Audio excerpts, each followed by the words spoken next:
Hi everybody, welcome back. Hope you're all feeling good and the sun's shining here, which is amazing. So today we have a new mould from Moulds and Shapes.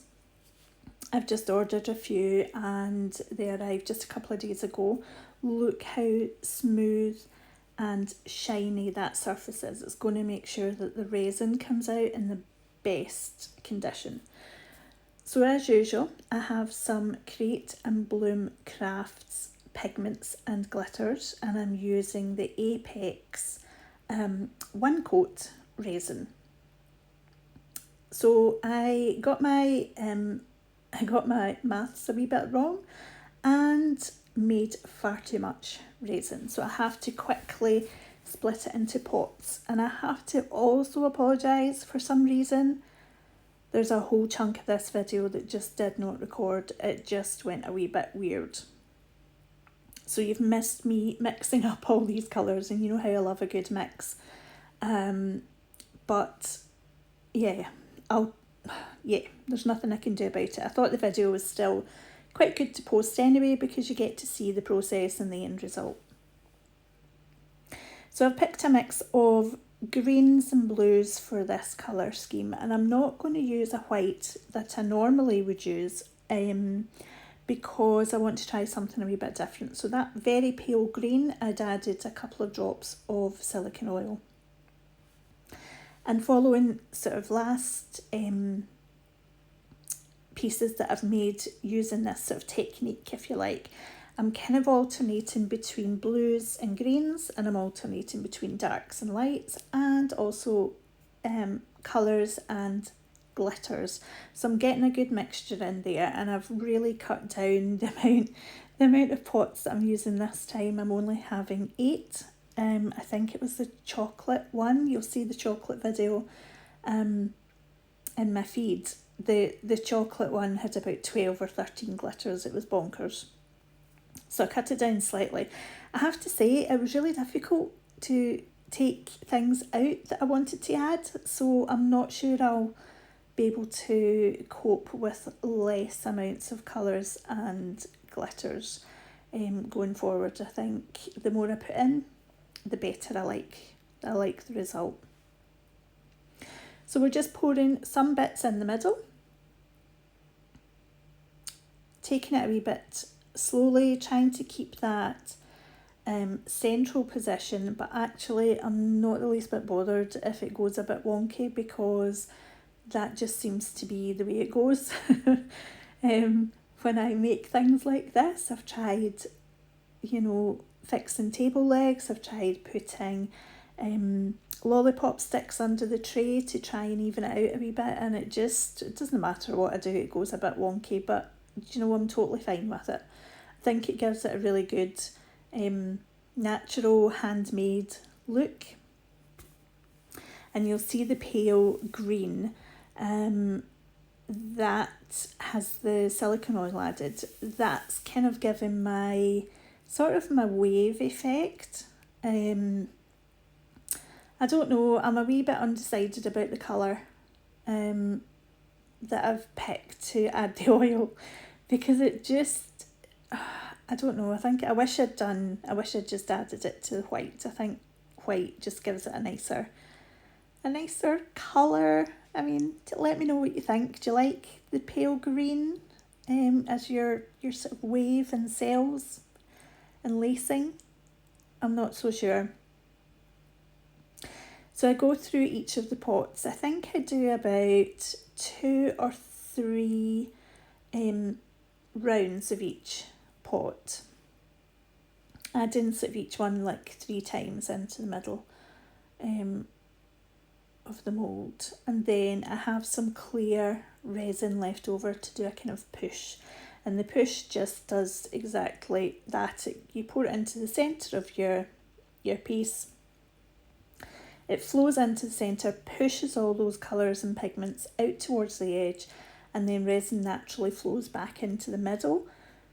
So it kind of brings in that effect of it gathering into the centre, although in my case it's not the centre, it's kind of left a wee bit and up a wee bit. But it's totally good, it's totally fine. It still looks fine. See what I mean about the grain? I don't think that was my best colour choice. I think it would have looked completely different if I'd done that with a white pigment. But I've learned a lesson. I'll be able to remember that for next time. So here we have the resin. I remember I made up a huge big pot of this by accident because I got my sums all wrong, and I had to really go quickly with this because it was heating up. Because it's the quick setting, the quick curing resin, it really heats up fast. Pouring it into the middle, and this is gradually going to put, there's not much to push out, to be fair, because the resin's warming up nicely. There's not too much movement with this one. I've seen not better, but faster movement with other resins where I've maybe I've used the one coat when it's not been as hot, and that flows a wee bit easily. So yeah, put a wee bit of glitter in the middle, watching what all the lacing's doing with that green. In the end, I couldn't, I'd switched the camera off and I thought, I don't know, I just can't leave it. So I gave it a wee swirl with a lollipop stick, kind of swept from the outside to the inside, just drawing lines through, pulling lines with a wee stick through the resin just before it sets.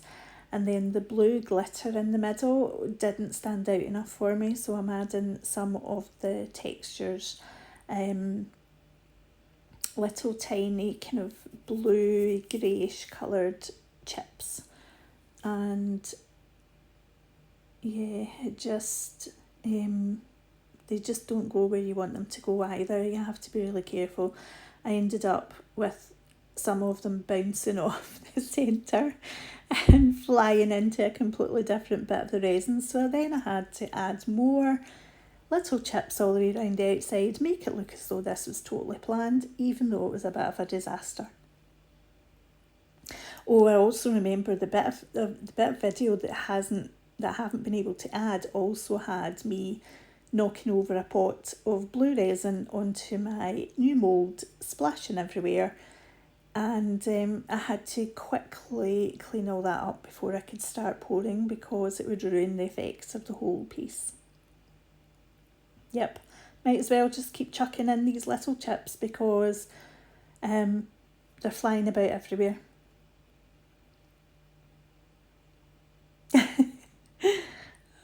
It's just not going to plan. Never mind, fingers crossed, see what happens when it cures. So the following day I have a cured piece of artwork, and I like to show you the back of the artwork as well, just to see what you think, because it comes out really nice on both sides, and some people will prefer one over the other. So please do let me know which you prefer. This is the back that you'll see when I take this mould off. I'm really careful. Brand new mould, I don't want to stretch it or ruin it by just removing it too quickly, but look how shiny that surface is. So cool. I really like this. I really like the back of this one, which is a surprise because normally it's the other side I like, but for this one, that's my favourite side. And this is the front of the piece where you can see all the textures. And it does still need a wee bit of a top coat because some of the little chips have not have left little dents in the resin. So I'll be able to top coat this, but look at all that lacing. I've got some close-ups here for you as well, just to have a wee look. And let me know what you think down below. Do I do another colour scheme? Can you give me any suggestions? Thank you so much for watching. Please come back again. Please hit all the things you need to hit, the like, the subscribe, etc. and I'll see you very soon. Thanks for watching. Bye.